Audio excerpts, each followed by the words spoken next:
सबसे पेशतर ज़माने के इमाम हाज़िर इमाम आले नबी औलाद अली नूर मौलाना शाह करीम हुसैनी हाज़िर इमाम के पाक और मुक़द्दस इसमें ग्रामी पर इश्क और मोहब्बत के साथ बुलंद आवाज़ में सलवात पढ़ें।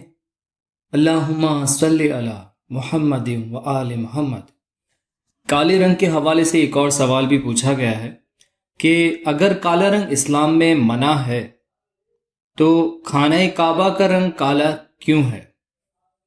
कितनी हैरत की बात है कि इंसानी ये फितरत है कि जब कोई बात उसकी अकल के अगेंस्ट जाती है, यानी कि जिससे वो नाखुश होता है, जिससे उसे खुशी नहीं मिलती, जैसे कि काला रंग के अगेंस्ट जो मैंने बात की थी, अगर इंसान का चूंकि ये एक फैशन के जिम्रे में आता है, तो अगर ये फैशन अगर कॉम्प्रोमाइज हो रहा है या वो चीज कॉम्प्रोमाइज हो रही है जिससे उसका जीव खुश होता है, तो वो इंसान उस बात में एक्सक्यूजेस निकालने की कोशिश करता है, इस बात को लेकर कि किसी भी तरह कुछ ऐसा रास्ता निकल जाए जिससे हमें यानी कि हमारे जीव को खुशी मिल जाए। तो काला रंग बेसिकली खाना काबा पे क्यों है। पहले तो ये बात समझ लें कि काले रंग का कपड़ा, जिससे जो कि एक तरीके का कर्टन है जिसे किस्वा कहते हैं, जिसका मतलब कपड़ा है, उसका जिक्र कुरान पाक में नहीं है। कुरान पाक में उसका रंग काला करने का कोई इंस्ट्रक्शंस नहीं दिए गए, ये लोगों ने खुद से बनाया है। लेकिन इसके पीछे वजह क्या है, ये काले रंग का कपड़ा काबा पर बेसिकली इसलिए डाला गया है ताकि इर्द गिर्द के जो मैल है, जो डस्ट है, जो धूल मिट्टी वगैरह है, वो अगर इस पर लगती है तो इसका ये मैलापन जो है वो छुप जाए। जाहिर सी बात है, अगर एक इमेजिनेशन में भी अगर आप ये बात दिमाग में रखते हैं कि अगर खाने काबा पर सफ़ेद कपड़ा होता तो हर दिन ये कपड़ा बदलना पड़ता।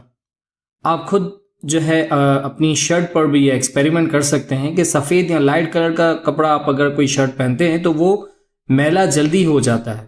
मैला जल्दी इस सेंस में कि वो उस पर जो भी मैलापन होता है वो बहुत ज़्यादा वाज़े होने लगता है। इसकी जगह पे अगर आप कोई ब्लैक शर्ट या कोई डार्क कलर की शर्ट पहनते हैं तो उसका जो मैलापन होता है वो वाज़े नज़र नहीं आता, वो मैल नज़र नहीं आता और वो उसके पीछे छुप जाता है। तो वो जो शर्ट का कलर है आप एक दिन के बजाय 2 या 4 दिन में भी बदल सकते हैं, वो ब्लैक कपड़ा या डार्क कपड़ा सकते हैं। लेकिन सफ़ेद कपड़ा अगर आप पहनते हैं या कोई इस तरह का लाइट कपड़ा पहनते हैं तो वो चूंकि उस पर मैल बहुत जल्दी वाज़े हो जाती है तो उसको आपको फ़ौरन से या जल्दी बदलना पड़ता है। तो अब आप खाने काबा को भी लेकर इस काले रंग की फेवर नहीं कर सकते। मजीद ये कि आपको सिर्फ हम इल्म दे सकते हैं, बाकी करना या ना करना वो आपके ऊपर होता है। काले रंग का जिक्र बेसिकली कुरान में भी 7 जगहों पर लिया गया है, जिसे जहन्नुम के दरवाज़ों और बुराई के लिए इस्तेमाल किया गया है, जबकि सफ़ेद और हरा रंग जिसका जिक्र भी कुरान में मौजूद है जन्नत या अच्छे काम के लिए इस्तेमाल किया गया है। इस्लाम में अगर देखा जाए तो सादा और मजहबी अंदाज में रंग बिरंगे कपड़े पहनने की इजाज़त है। शोक मनाने के लिए काले कपड़े पहनने की रिवायत कदीम यूनानियों और अतालियों में ये राइज था, जो अपने चेहरे को सियाह रंग यानी कि पेंट करते थे।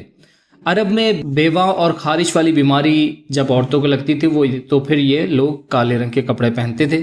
किताब अलगानी के मुताबिक इस्लाम से पहले और इस्लाम अदवार में काले कपड़े पहने हुए अरबी शायरों को इज्तिमाई तौर पर अरबी के कव्वे कहा जाता था।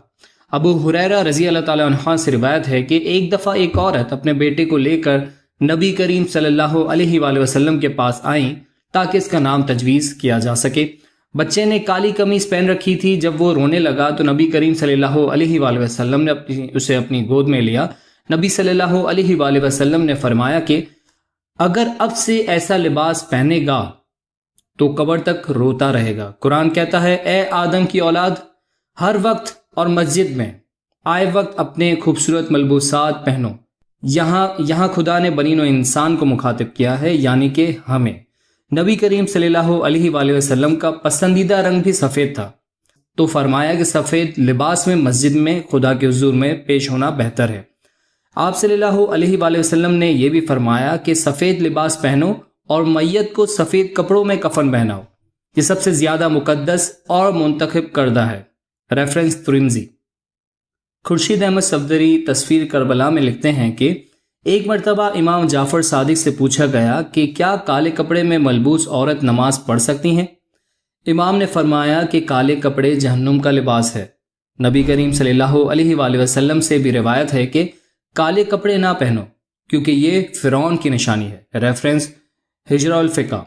इमाम जाफर सादिक रज़ी अल्लाह तआला अन्हु ने फरमाया, गहरे सुर्ख और सियाह लिबास पहनना जुर्म है, खुसूसन नमाज के वक्त। रेफरेंस बिहार अल अनवार। कुरान कहता है कि निफाक डालने वालों पर वो अजीम अजाब इस दिन होगा जब कुछ चेहरे सफ़ेद हो जाएंगे। वो लोग जिनके चेहरे सियाह हो जाएंगे, इनसे कहा जाएगा कि तुम ईमान के बाद कुफर हो गए थे, अब अपने किए हुए कुफर का मजा चखो। लेकिन वो जिनके चेहरे सफ़ेद होंगे वो खुदा की रहमत में होंगे। सूरह आले इमरान। इससे भी ये बात वाज़ेह होती है कि काला रंग खराब है और सफ़ेद रंग अच्छा कहा गया है। मॉडर्न साइंस की रिसर्च में ये बात बताई गई है कि एक बच्चा तेजी से रंग को समझता है। पहले साल में बच्चे को सुर्ख यानी कि लाल रंग का एहसास होता है, इसलिए खिलौने ज्यादातर सुर्ख बनाए जाते हैं। दूसरे साल वो सब्ज रंग देखता है, तीसरे साल वो पीला रंग देखता है और चौथे साल ब्लू, ऑरेंज और दूसरे अलग अलग तरीके के रंग वो देखता है। मिसेस शियोन लिखती हैं कि काले रंग को बच्चों से दूर रखा जाए क्योंकि ये बच्चों में खौफ पैदा करता है। एडवर्ड कैलब लिखते हैं कि सियाह रंग नहीं है, ये तमाम रोशनियों की अदम मौजूदगी है, यानी जहां रोशनी नहीं होती वहां सियाह रंग बाय डिफॉल्ट ही होता है। कैलिफोर्निया में मिसेस एथी ने 3 जून 1981 में एक बच्चे को जन्म दिया। बच्चा बड़ा अजीब व गरीब था, उसके जिस्म पर अजीब व गरीब निशानात थे। डॉक्टर ने रिसर्च की तो पता चला कि हमल के दौरान औरत ने काले कपड़े बहुत ज़्यादा पहने थे। अगस्त 1984 में एक रिसर्च कंडक्ट की गई जिसमें पता चला कि 78% औरतों को चेस्ट पेन की शिकायत थी जो चर्च में काले कपड़े पहनती थी, जिसकी वजह से ये बीमारी हुई। मेरा मकसद आपको डराना नहीं है, सिर्फ आप लोगों को तालीम देना है। अमल करना या ना करना आप लोगों के हाथ में है। बात चली थी खाने काबा से तो एक और इस पर कॉन्सेप्ट बताना पड़ा। अपना ख्याल रखें, आबाद रहेंगे। शुक्रिया। या अली मदद।